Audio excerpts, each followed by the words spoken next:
Why is the West forcing Africa to accept homosexuality? It seems as if the West is suffering from a delusion that they are the upkeepers of morality in this world.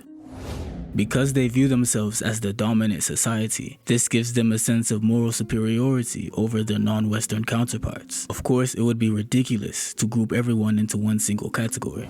So in this video, we will be focusing on the Western liberal groups who try to force homosexuality on Africans.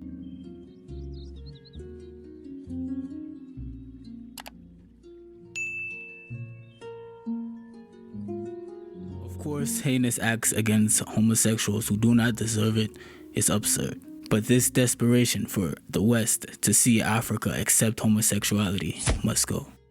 What is your message to Western human rights groups, to President Obama, to lesbian, gay, bisexual and transgender people? Respect African societies and their values. If you don't agree, you just keep quiet. Let's manage our society the way we see.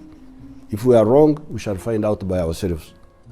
To understand this issue, we must examine the societal differences between the West and Africa. For starters, the West is well developed, a society with high leisure and rapid prosperity. Everybody's basic needs are met, and most importantly, a society developed on the very idea of challenging old traditions. The same traditions that have served our forefathers very well. On the other hand, Africa is a developing society where not all the basic needs are met. And is also a place where traditional values, something that the West has abandoned, are still valued in every day-to-day life. When examining this, of course, I am talking about the masculine and feminine roles.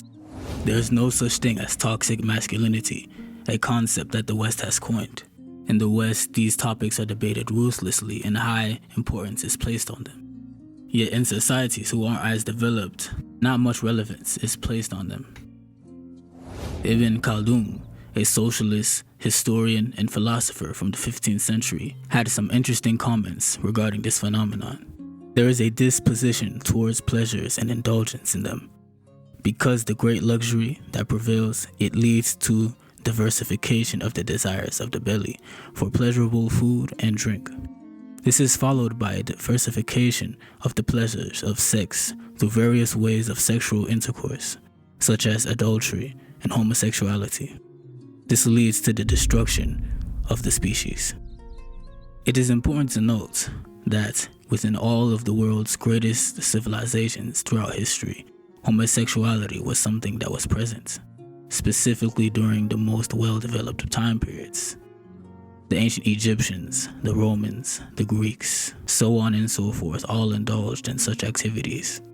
In certain societies, these things may be permitted or accepted.